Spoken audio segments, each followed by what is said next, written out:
So I am just really excited to be here, and I'll preface by saying that this is some preliminary work that we've been doing. My name is Vaishnavi, and I'm the founder of VYS. We are a policy consultancy for companies that are wishing to build products or policies for young people, people under the age of 18, and we help them do this. The way I describe our job is that we are translators. So we take the insights from academics, from regulators, from our own experience developing, from my own experience writing and developing policy, and really translate that into product and content policy recommendations for companies. We also work with civil society groups that are looking to have more informed approaches to, tech policy regulation, as well as with regulators, policymakers themselves. And today I want to talk about some of the gaps that I've started noticing in the course of this work around our moderation principles as they relate to young people online. Vanessa very kindly talked about my background. I've spent my entire career in companies, developing these policies, writing them, enforcing them, working with product teams to automate them in many cases. But over these last 6 months in particular, while working with smaller companies with platforms that have a lot of young people on them, we've noticed that that there are some gaps that need to be filled. And so that's what I'm going to go over today. So, I mean, let's start with a brief timeline of online communities. Most people in this room will remember the AOL and Instant Messenger, Yahoo Messenger communities of the 90s and 2000s. And, those communities were all about going into a particular room, and talking to pretty much anyone about pretty much anything. And they were very much about having these conversations that were really, that could be quite free-ranging and really cover a wide range of topics. And that's important because that really influenced the next generation of engagement online, which are social networks, platforms like Twitter, Instagram, Facebook, Snapchat, TikTok, Vine. If anyone was a Vine person, I'd love to talk. It was one of my favorite things from my time at Twitter. Um, and there was a real, you can see a real kind of evolution of those messaging communities into these social network communities. And so it's valuable to think about where we're coming from to understand where we're going, because they had a lot of things in common. So, for example, you'd see a real preference for anonymous or pseudonymous accounts on all of these platforms over real identities or personas. You see really very maximalist interpretations of speech, with a wide range of topics being considered more attractive to a platform than a smaller range of curated topics. We also saw minimal proactive or automated moderation in the early years. This is moderation that largely relied on user reports and feedback. If anyone remembers moderating some of the support forums for some of these apps back in the day, I did some of that as a volunteer community moderator, and I felt very invested in communicating this feedback back to the platforms. We also didn't see any, platform level collection or analysis of age or customized experiences for users of different ages. What we really saw was one set of rules to bind them all, regardless of your race, your language, your religion, your gender, or your age. Now, I want to clarify that these are pretty broad generalizations. Of course, over time we saw some platforms diverge from this. For example, Facebook moved towards wanting more real identities. We know that platforms like Pinterest decided to take a more curated approach to the types of topics that they feature. And while I speak, for myself and for VYS, I don't speak as a representative of any of these companies, of Meta, Twitter, or Google. Um, I think these general trends are important when we think about what that means for young people. It's for a very specific reason, namely that these messaging communities, these community chat groups that we had back in the 90s and 2000s, just didn't feature as many young people as they would today, because there are far more young people online today than there were back then. I've put some statistics up here that come from the International Telecommunications Union, and I think if you look at the chart on the right in particular, you can see that in every part of the world, the number of youth population online, the percentage of the youth population in those regions that's online exceeds the percentage of the adult population that is online. Taking a step back, in 2000, only 6.7% of the global population was online, and today we've got 59.6% of the global population online, well, as of 2020, 2021. And this means that the experiences that were sort of created in this agnostic way, we talked about, set of rules and set of behaviors, a set of guidance to that was age or gender or race agnostic. It doesn't quite fit the mold anymore. It just doesn't fit the mold in today's context. And I completely agree with you, Vanessa, that it's really important for these young people to be online. I personally don't subscribe to the notion that they should be banned from the internet or that we should be taking their phones away from them. These are really important places to meet and form community, to understand these unique parts of yourself that may not exist within the town or the city that you live in. So to really understand how the increasing number of youth online impacts the moderation principles that we implement, you undertook this methodology and have come up with some preliminary findings. The first was a literature review of the changing demographics of the internet, as well as how young people report feeling harassed or unsafe in online environments. I will clarify that these are user perceptions of harm, not actual measurements of harm. But I think that perception is actually really challenging because perception typically tends to lag actual safety on the platform. So we looked at the literature out there. We looked at user studies around how young people feel about their time in online environments. We then evaluated the content policies of 6 different online platforms, and we relied on publicly published community guidelines and enforcement mechanisms. So, noting that there are limitations there, anyone here who has worked on content moderation at a company knows that what we share externally is much more abstract than what we share, what we actually have internally.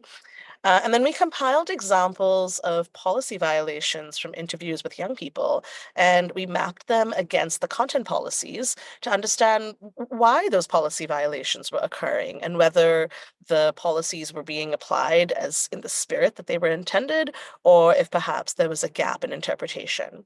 The final outcome is a work in progress. We're hoping to publish the report and recommendations in August of this year. So let's just jump right into it. Our community standards and our approach to community standards haven't really evolved in some really significant ways. I've included the an excerpt from a general comment number 25 from the UN Committee on the Rights of the Child on the Right, which highlights that the digital environment wasn't originally designed for children, but it plays a significant role in children's lives. And when you look at the way most platform policies are written, they typically only address the most severe, explicit forms of abuse or harassment. And that is especially challenging when you're talking about youth, because young people experience harassment in more coded ways. An example that I like to give is that it's not you're not as likely to see someone post a mean comment on an Instagram photo. Instead, what you're likely to see is one person posting an Instagram photo with 4 people in it, but only tagging 3 of them. And that's, a very intentional way of excluding or isolating the fourth person. Now, that is not something that our policies, as they're written today, are really going to be able to address. Um, Policies as they're written today also largely only address single pieces of content. They don't really look at aggregate sets of posts, comments, or behaviors by potential violators. And again, because young people experience harassment in more coded ways, these policies don't tend to capture a lot of actual harassment. Um, as we move towards AI enhanced moderation, I think we are rapidly approaching a moment where these factors are about to be amplified by technology. I just spent the last 2 days at a conference where we spoke a lot about AI enhanced content moderation and uh, and and really talked about how, a lot of these processes are going to be automated. But that just increases the likelihood that content policies, if they're currently written, are likely to infringe on the rights of the child. So I'm going to give an example here. It's really a small excerpt from the work that we've done, but I wanted to talk about how youth language evolves online and the reasons why we are not really able to account for them in our content moderation principles. The first aspect of youth language evolving online is vernacular reorganization.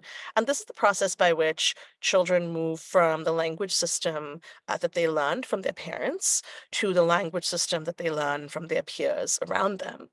So a good example of this is, the children of immigrants are less likely to have their parents' accent and more likely to have their classmates' accent, or the accent of the people, they're growing up around. That's a form of vernacular reorganization. We also see rapid de-escalation, which is taking language from viral challenges or dangerous stunts and quickly incorporating them into everyday speak, quickly trivializing them and making them a part of your everyday conversations. So, for example, you'll hear very colloquially and casually now young people telling one another to drink bleach. That's that came from a very dangerous viral challenge, but because of this process of rapid de-escalation, it's neither being said in a particularly threatening way, nor is it being received in that way between two people. And finally, we have this concept of lexical hubs, and these are emerging expressions that originate from a small number of hubs. And from what we the literature suggests, these hubs are largely driven by teenage girls and by Black women. So we really need to understand the contributions that both teenage girls and Black women make to the larger the larger vernacular, the larger way that everyone around us ends up speaking. Um, and and let's kind of talk about this in some practical terms. I've included a couple of words here, about 5 words here, which I imagine some folks know what it means. I imagine, actually, even from a slang perspective, some folks will have a different understanding of the slang than what it actually means today in a younger generation. I'm loving this chat, by the way. I really wish Fetch were on here. Okay, so let's just start with let's actually look at all these words together. So this is actually what these words mean today when you are speaking to Gen Alpha, or someone who is straddling the Gen Alpha, Gen Z age group. A scrub. Now I'll say, like, scrub was a piece of slang when I was growing up. I'm definitely neither one of those two age groups. But a scrub didn't actually mean this. In this context, it's actually a player in a game who makes excuses for losing and then blames the opponent for not adhering to some self-created rules.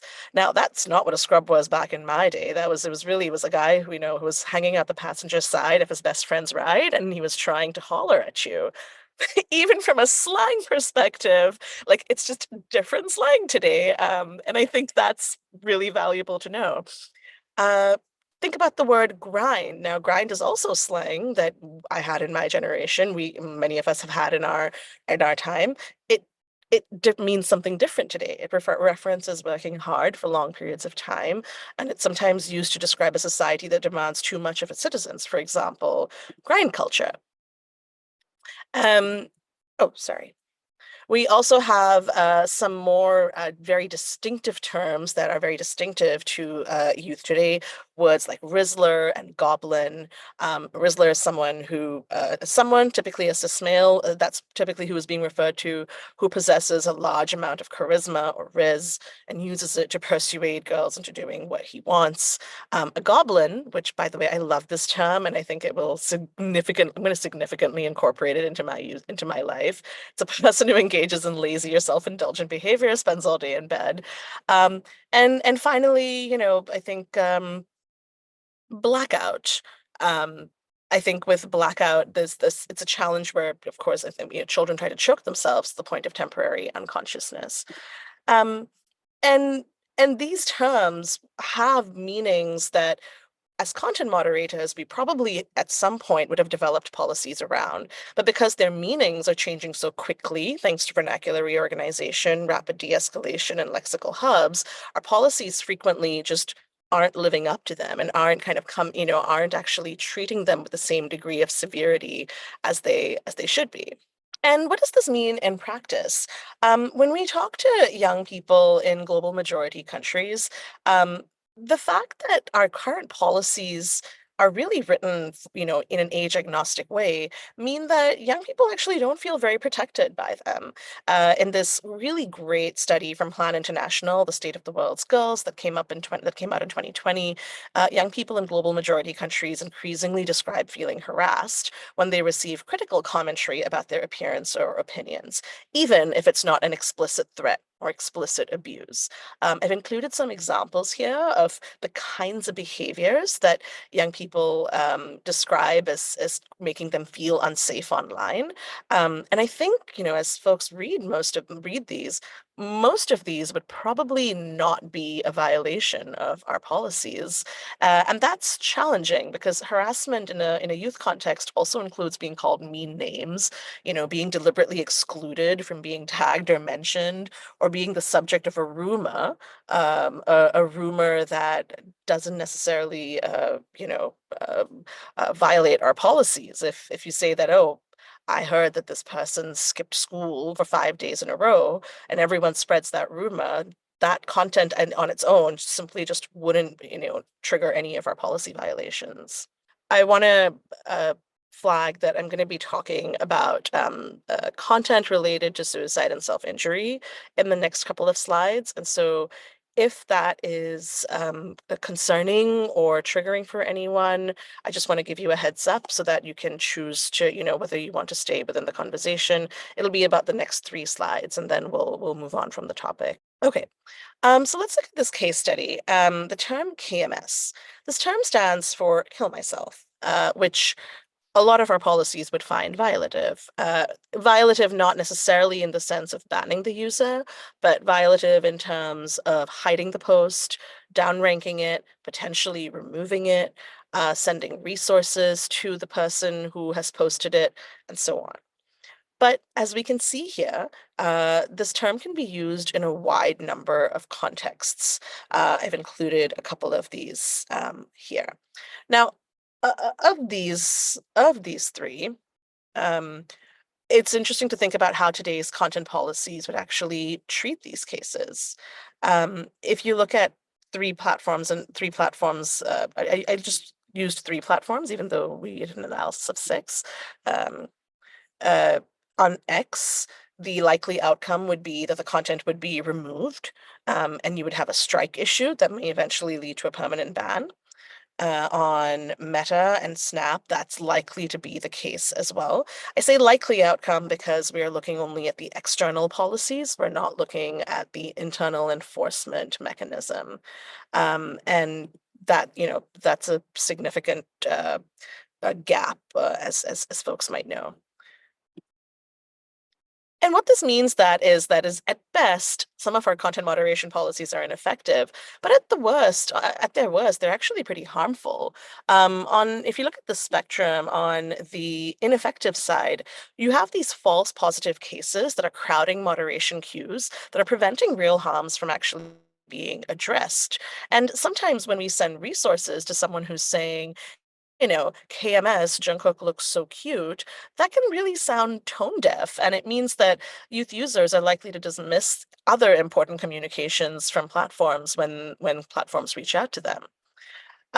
If we then expand this to automation, as we do, a lot of platforms now do automated detection and enforcement of certain policy violations, that could result in significant over-enforcement taking place, also placing a much higher burden on your appeals queues, and putting a higher priority on getting it right in the appeal. Over-enforcement also means that a young person is being temporarily or permanently banned from using a platform, accessing information, and expressing themselves. And when we think about the suite of digital rights that young people are entitled to, we don't just think about their safety. We think about their right to access information, their right to privacy, their right to expression, and those rights are being infringed when we over-enforce. Now, in the process of identifying and actioning this kind of content, we're also going to be under enforcing on other types of more insidious harms that our policies just haven't caught up with. And that means that you're now looking at a reduced trust in a platform's ability to moderate actual harm as perceived by the user. And we then, as a result, see reports like what I pointed out in the Plan International piece, about lower levels of psychological safety online. And so when we think about this spectrum, um, I wanted to talk about a couple more incidents. I know that I want to be mindful of time and make sure that we have time for a discussion, but I want to just quickly talk about a couple of cases where content moderation approaches have failed. For example, a comment on a young chess player's language about losing a match. Of course, they call the person a scrub, said that you should really maybe learn how to play. Uh, the platform said it wasn't a violation. There was no harassing language. There was no threat of violence. But the impact was that the young chess player posted fewer pieces of content and turned off comments when he did. We saw an ephemeral post from a young girl about not having prepared for a test saying KMS, black me out before 9 a.m., uh, clearly referencing, the test that she was about to be taking. There was a picture of the test. Uh, the platform found it to be a violation of self-harm policies. And the result was that she received help resources from the platform and then thought of it as a giant joke and challenged her friends to replicate the same outcome on their accounts.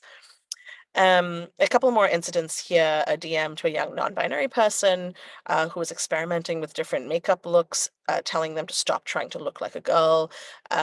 The platform said that's not a violation. There's no harassing language. There's no threat of violence. So the person felt unsafe and gradually withdrew from the platform.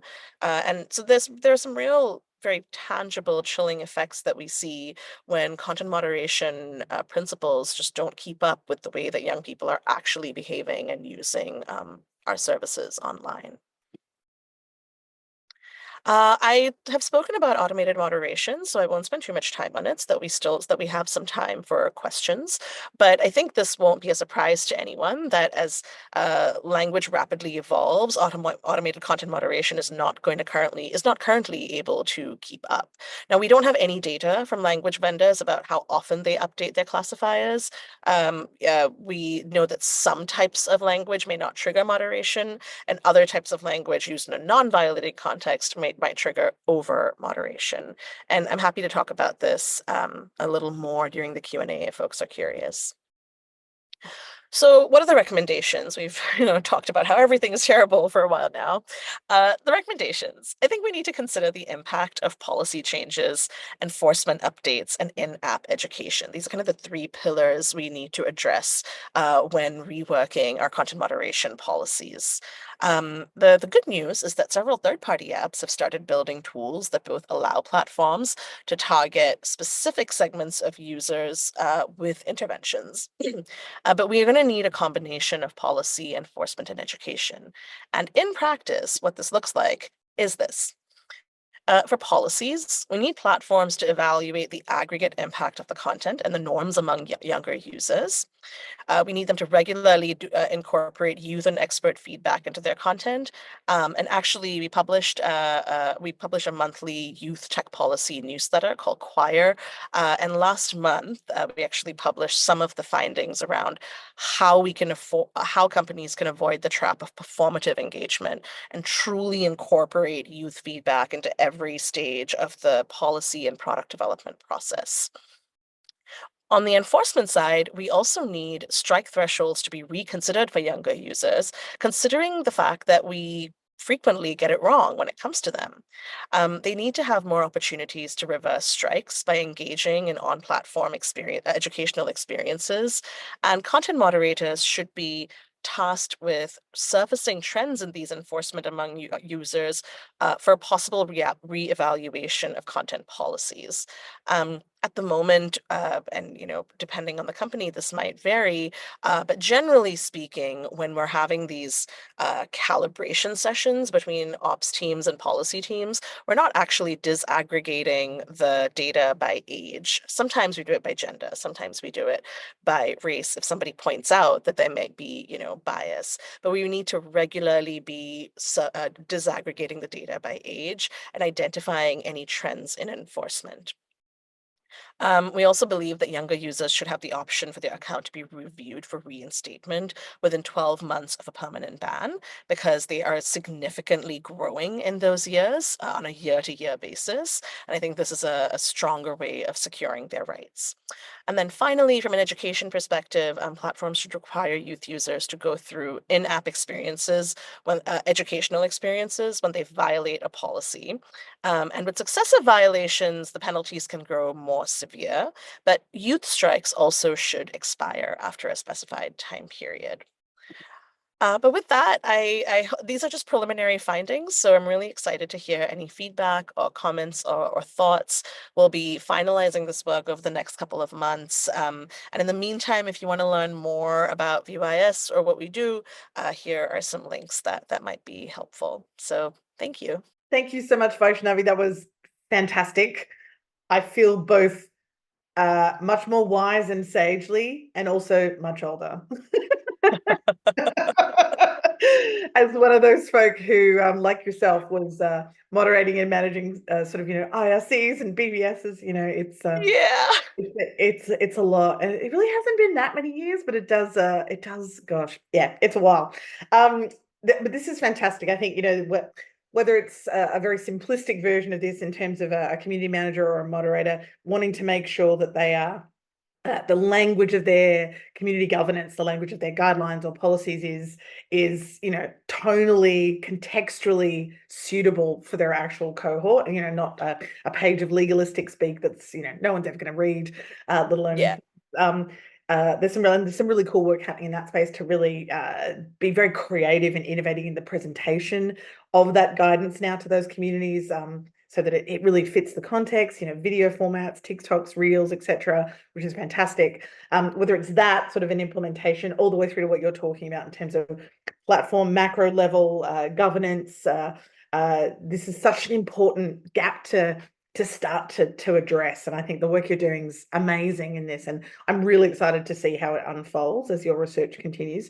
I think we've got a few questions. I've definitely got some, and there's some in the chat as well. I guess if I could have you tackle a question from Tegan here, and I think this is speaking from in the first instance an Australian perspective, but I think it's very much a global phenomenon. Certainly in the global north, we have a lot of conversations in the discourse around the role of parents here. The very important role of parents as the intermediary for their ideal intermediary, I guess, for their young person's digital life, their digital social life, inviting them, incentivizing them to be more proactive in moderating, what their young people are accessing, participating in. Sometimes, the pointy end of that could be, surveillance, all the way through to, just trying to have more gentle parenting style open conversations around, hey, what are you engaging with? Tell me about your day online, this sort of stuff. Could you reflect on that a little bit? What are your thoughts on that? I guess I'm interested in the role you think the parental or guardian figure could constructively play in this challenge? I think that there's a really good place for parents to be involved, but I do not subscribe to the idea that parents can single-handedly control their children's experiences online. Rather, they can do it without compromising some significant rights of the child, namely a child's right to privacy, to expression. We all know that, I mean, when we were using the internet growing up, it was a big way for us to find our identities, to understand what our boundaries were, where we fit into a larger society. And it's not practical. Frankly, first of all, it's not from a rights perspective, it's not appropriate for parents to be surveilling children to that degree. But second of all, it's just not practical. I think some of these recommendations to for parents to be so heavily involved kind of harken back to a time when kids were using maybe like one app, maybe one web-based app that they were using on a computer in the living room, and you could kind of keep an eye on them. But when you're on your phone and you've got 10 to 15 apps, that tends to be 10 to 12 apps is the average number of apps that a young person uses pretty frequently. It's just not practical. I mean, parents have jobs. And I think what we've seen over the last 20 to 30 years is a consistent outsourcing of responsibility for healthy use online usage to parents, to educators, Mm. without giving them any additional resources. No one's, as far as I understand, there is no parental supervision tax credit. There's no the funding for schools for digital literacy education is not certainly not where it needs to be. And and I think that the outsourcing of that work is first of all deprives children of their rights, but second of all is just not practical. What I think is actually much more valuable is for the companies that build the product, that market the product, that profit from the product, to do so to build these products in a responsible way. And fully understanding that there are limitations on what companies can do, and we're not going to get it right 100% of the time, but there's certainly much more that can be done. And actually, if you look at the last 4 years, we've seen far more protections for children implemented by leading social media companies. And in part, that's been because of really smart, good regulations. I think that's a much more valuable conversation to have. And if I can rant for like 30 more seconds, because I feel very strongly about this, I think Mm. it's interesting to me that the techno-libertarians and the technophobes kind of end up in the exact same place, which is put it on the parents. It's the parents' job. Um, it's partly the parents' jobs, but these kids are growing up in a society beyond parents. They're not always going to be around. How can we make sure that we're building responsibly for them? Yeah, I think, oh, no, I love your answer. I think that's a really interesting point that you've observed about, yeah, actually, these two seemingly distinctive viewpoints actually kind of do coalesce in the parents' problem, which, assumes the privilege of parents, right? Yeah. As well. And as you said, even those that have parents and guardians in their lives, those are living humans trying to survive and with a mountain of responsibilities. Um, our community online is just saying that they're finding this so rich a discussion, not just as practitioners, but as parents too, for many of them. Uh, Yeah. and several have pointed out, have agreed with you saying that, that ubiquity of that kind of, as we sometimes joke about community everywhere all at once. It's like, Yeah. I'm a Gen Xer, so nobody was watching anything. But it was one system, one modem, one computer in one location, one app at one time, sort of a world. Now, of course, yeah, I am sort of, yeah, multi-platforming. At any given minute, I'm like multi-dimensionally in multiple communities and cozy web spaces over here and giant gaming platforms over there. It's impossible. So I think you're right. We're missing a trick if we just focus on those kind of reductive measures. Um, Yeah. we have a question from the team at Reach Out, which is an amazing Australian online community focused on young people. They are, as am I, curious about your thoughts on the TikTok ban being proposed by the US government. Obviously, we do have at the moment, a different policy response here in Australia, but certainly Australia and many other countries are looking to the US and watching what they're doing closely. Do you think it's going to shift the way young people perhaps use the internet if it does, it does seem like it's going to go through? or at least it's going to pass to Western owners, certainly. What do you think about the implications for that in relation to your work? Well, I'm not a geopolitical expert at all, but I think that TikTok is such a beloved app for young people. It's also been such a huge source of activism, identity, and expression for young people, that it would be quite sad to see it go.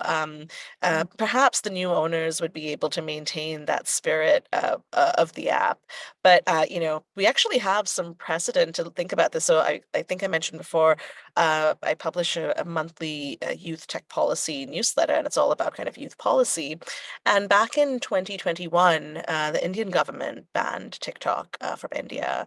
And there's a really great, I posted this article in the last issue that came out a couple of weeks ago. There's this fantastic article about how that changed the nature of content creation in India, who ended up whose voices ended up getting erased in the process and whose ended up getting elevated.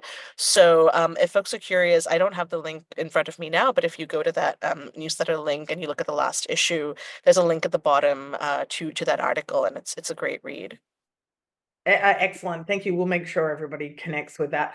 I think you're right. I think it's, there's definitely a lot of consequences that they'd be facing around erasure or, deprioritization of certain voices and the amplification of others. I think it would upend the paradigm a bit. And look, I don't, not to sound paranoid, but I don't think it's a coincidence that, and not to question some of the more legitimate concerns on the table, but I do think that it is such a source, such a home of communities of alternativity, communities of resistance, communities of activism. I don't think it's entirely a coincidence that it's under the microscope the way that it is from Mm.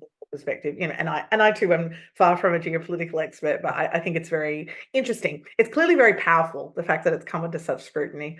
Just That's a a really good point. I didn't think of that. That's a really interesting point. A final question that's sort of been echoed from a few folk in terms of the nature of this work that you're doing and some of the directions it may take. Julie and a few others are wondering if the work also encompasses non-word based communication, so emojis, Yeah. GIF, memes, etc., and how you're incorporating that into your work.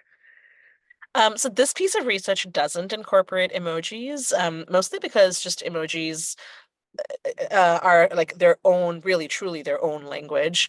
But I have actually in the past developed several content policies around emojis, and I'm very happy to like nerd out about them with anybody who wants to. You'll have to come Um, back next year and talk emojis for us. yeah, yeah, yeah. And particularly, like, what does it mean when someone posts, like, speaking about reviewing content in the aggregate, what's one emoji versus three emojis, and which aspect of them do you interpret to be like the real core meaning of what was being expressed? It's like a deliciously wonky route to go down. I'm really happy to like talk about it with anyone who wants to.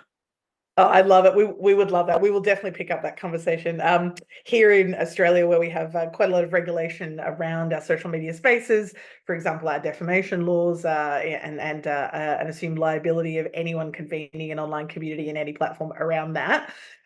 We've had a few cases where emojis have been taken to court as emoji replies invoked in defamation cases and been found to be defamatory, which is Really? yeah. So, which we have a lot of exposure to here. So, look, you're certainly right. They're their own language and have legal implications as well. We will wrap it up because we've run out of time. But again, I could talk to you all day. Thank you so much for your time, for sharing this fantastic presentation. There's some fantastic slang assessments of your presentation. I will not embarrass myself by trying to repeat them. But yeah, we really appreciate you and sharing your expertise, and we'll make sure everybody connects with you afterwards. Thanks so much, That Buzz. sounds great. Thank you so much for having me. Thanks, folks.